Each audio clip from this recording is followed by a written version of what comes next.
So greetings from Pennsylvania once again. It's time for another episode in our Haunted Pennsylvania series. We're down here in Lancaster County today, here in the town of Ephrata. I just picked up my new glasses, so I was looking for something in the area to do, and I had something in mind I've been wanting to visit for a while. I have a book here called Ghosts of Hershey and Vicinity. Hershey is up in Lebanon County, but vicinity would include this area too. So this is called the Mount Zion Cemetery, and just down there is the Ephrata Cloister. That might sound familiar. I'll talk about a little bit about that in a moment. But it became a hospital during the Revolutionary War, and there's a mass grave here of Revolutionary War soldiers that died here at this hospital. So here's a look at the cemetery. They do have some newer graves over here. There's some older ones up there, and then here is the war monument. Well, for the soldiers, we'll take a look at this closer in a moment. Down here is the Ephrata High School. I think out that way is Route 272, and the Ephrata Cloister is just up there near the I guess we call it the downtown area. Yeah, so right down this way is the Ephrata Cloister. I'm not going to film down there today. You do need permission, but that would make a cool video for sometime in the future. Whole history to that area. They do have a path coming up here from the parking lot. I'm not sure if you can park there. I knew you do have to pay to go here. I'm not sure if you have to pay to come up to the cemetery, because this is actually not part of the cloister. So like I said, I'm not going to give a ton of history of the Ephrata Cloister in this video. I kind of feel like I should, but that deserves a whole other video. It dates back to the early 1700s. They're kind of like a religious community. You can think of them that way. A lot of the members were celibate. But yeah, there's a lot of history there. I think I have some relatives from there as well. I have to look into that again. But like I said, you do have to get permission to film down there. But in 1777, during the Revolutionary War, one of the British generals, I think William Hoe, he landed down in Maryland, and his plan was to take Philadelphia. Of course, there were several battles that were fought. Battle of Brandywine, and eventually the Battle of Germantown. And that's when the Continental forces retreated to Valley Forge for the winter of 1777-78. And in an attempt to keep the wounded and sick away from the healthy soldiers who were staying at Valley Forge, a lot of those wounded and sick were sent to these other military hospitals that were a bit further away from Valley Forge. And one of those was here at Ephrata. There was one over in Lidditz, and a couple others in the area. Like I said, it was just an attempt to keep those who were sick, especially with contagious diseases, away from those who were staying at Valley Forge. Because if you've ever been to Valley Forge, and you looked at the little cabins that they stayed in and stuff, those places were cramped. Anybody with the disease would have spread it like crazy. And so this is called Mount Zion Cemetery. This whole little hill here is referred to as Mount Zion. And they have done some archaeological digs. They believe the hospital that they use, it wasn't actually a hospital. You know, the military kind of appropriated the building. It was part of the cloister. Some of the dormitories and things like that. It's probably up here in this area somewhere. Those particular buildings that were used for the hospital are no longer here. They were abandoned long ago, way back in the early 1800s. In fact, they don't think they even used the buildings anymore after the Revolutionary War. I should say the hospital was only used for about 6 months. Like I said, about December of 1777 to roughly May or June of 1778. But they just kind of abandoned the buildings and didn't use them anymore because some of the soldiers in there had all those infectious diseases. There was all kinds of blood and stuff on the floors, and the buildings were kind of ruined, you know, after being used for a military hospital for 6 months. Yeah, so there's nothing left of them. Except, like I said, they did an archaeological dig, found a few interesting things. So there's a little bit of a background for what's going on here.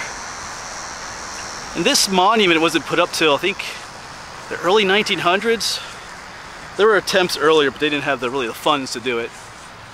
The soldiers that died here are just kind of buried in a mass grave up here, as you can see. As to how many were here, it's kind of all over the place. Some sources say that there were upwards of 400 to 500 men here, and that several hundred of them are buried here that didn't survive. More conservative sources, you know, some say only about 300 some. The lowest number I found was that maybe about 260 men were actually here at the hospital, and that only about 60 are actually buried here.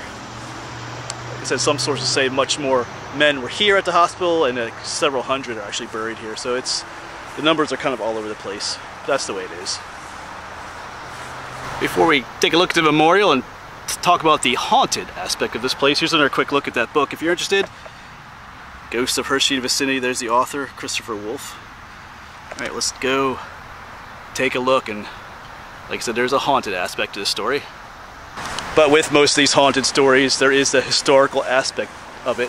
Whether the site is actually haunted or not, there's always a story behind the haunting, whether the haunting is true or not. And sometimes for me, I'm more interested in that story than the actual haunting. Of course, they have the cannons and the cannonballs that are typical of war memorial monuments. Looks like they have it lit up at night. I see lights and stuff. Historic Preservation Trust site of Lancaster County. Always cool to see cannons. See all kinds of stuff written on here. Erected under the auspices of the Ephrata Monument Association, which was duly chartered by the legislature of the state of Pennsylvania, unveiled and dedicated, 1902. It says how many. More than a century, the remains of these patriots rested in this hallowed spot without any commemoration except the following words on a plain board. Here, it's in German. Hier ruhen die Gebeine von Vil Solderen.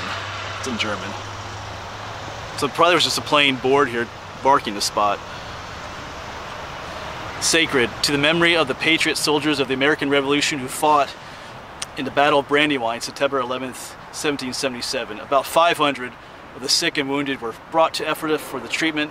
Several hundred died who were buried in this consecrated ground.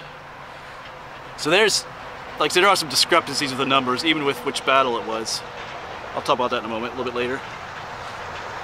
A grateful acknowledgement is here inscribed to the Religious Society of the Seventh-day Baptists for the unselfish devotion in administering to the wants and comforts of these brave heroes. It's talking about to the people that lived down to Cloister who took care of these soldiers. So as you see, what says on the monument claims that there are up to 500 men here, but some other sources say there were much less. Even at the battle, records show the hospital not being here till December of 1777, but it mentions the Battle of Brandywine.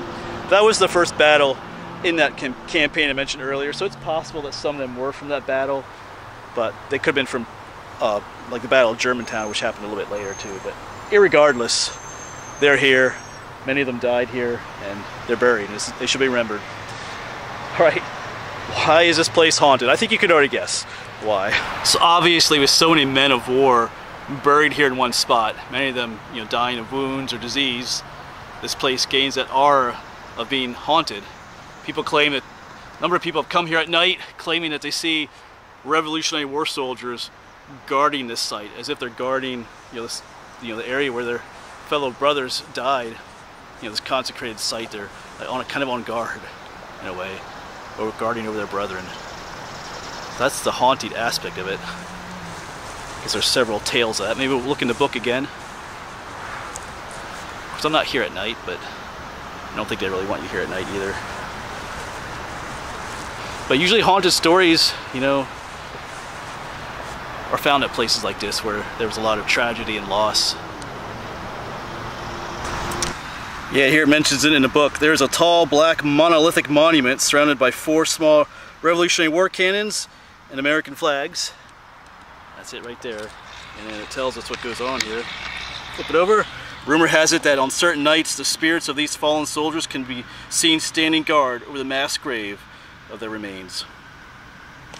So the book suggests that it's actually the ghosts of the soldiers here that are buried that are guarding their own remains. I think I read somewhere else that people think it's the soldiers, other soldiers that are guarding like the remains of their fallen brothers. Either way, some people claim that they come here at night and this is what they see. As far as hauntings go, it's not a creepy haunting like some of the stories we've told. Like Schambachers Tavern, where people, well, if you remember that story, This is kind of, you know, for a haunted story, this is kind of a nice one in its own way. But regardless of what you think of haunted stories and haunted places, this is a pretty interesting spot to visit. I'll probably be filming here again in the future, because at some point here I am going to be starting up my series on the Revolutionary War in Pennsylvania. I'm not quite sure when I'll start that, but the wheels are turning. I'll be stopping at places like this. Like I said, there were a number of these war hospitals in the area. So one last look at this historical and perhaps haunted location here in Ephrata. But I think that'll be it for me, folks, here. Hey, you know, but if you have your own stories about this location, if you've ever been here and experienced something, go ahead and let us know in the comments. I don't know if anybody from Ephrata will be watching this, but like I said, if you have a personal connection in any way to this site, go ahead and let us know. But I think that'll be it for me today. I'm going to head home. Glad I got my new glasses. Life can kind of get back to normal. All right, as always, folks, thanks for watching, and hopefully we'll see you on the next one.